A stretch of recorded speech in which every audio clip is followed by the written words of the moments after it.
അപ്പോൾ നമുക്കിന്ന് ഈസി ആയിട്ടൊരു ചട്ടിപ്പത്തിരി ഉണ്ടാക്കാം. അതിനായിട്ട് തക്കാളി, സവാള, ആവശ്യത്തിന് ഉപ്പും ചേർത്ത് നല്ല രീതിയിൽ സോട്ട് ചെയ്തെടുക്കുക. കുറച്ച് കഴിഞ്ഞിട്ട് നമുക്ക് ഇഞ്ചി വെളുത്തുള്ളി പേസ്റ്റ് ആഡ് ചെയ്തിട്ട് കുറച്ചും കൂടി നേരെ സോട്ട് ചെയ്തെടുക്കാം.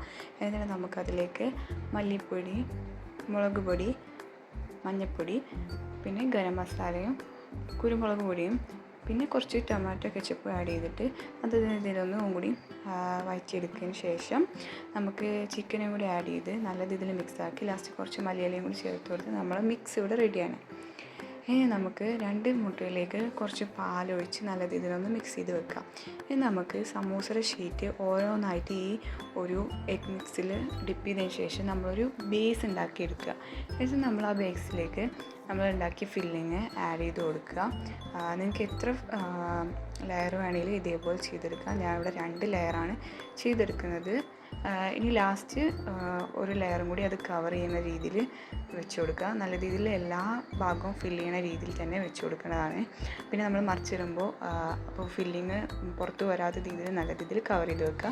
എന്നിട്ട് നമ്മൾ ലാസ്റ്റുള്ള മുട്ട മിക്സും കൂടി അതിൻ്റെ എല്ലായിടത്തും ഒന്ന് ഒഴിച്ചു കൊടുത്തിട്ട് നമ്മൾ 2 ബേസ് വെച്ച് കൊടുത്തിട്ടുണ്ട് ഞാൻ. അങ്ങനെ നമ്മളതൊരു മീഡിയം ഫ്ലെയിമിലിട്ടിട്ട് ഇതാക്കുക, അല്ലെങ്കിൽ ഒരു ഭാഗം വേഗം കരിഞ്ഞു പോകും. അതുകൊണ്ടാണ്. എന്നിട്ട് ഞാൻ മറിച്ചിട്ട് കൊടുത്തിട്ടുണ്ട്. അപ്പോൾ അത്രേ ഉള്ളൂ, നമ്മൾ ഈസി ആയിട്ടുള്ള ചട്ടിപ്പത്തിരി ഇവിടെ റെഡിയാണ്. ഈസി അല്ലേ?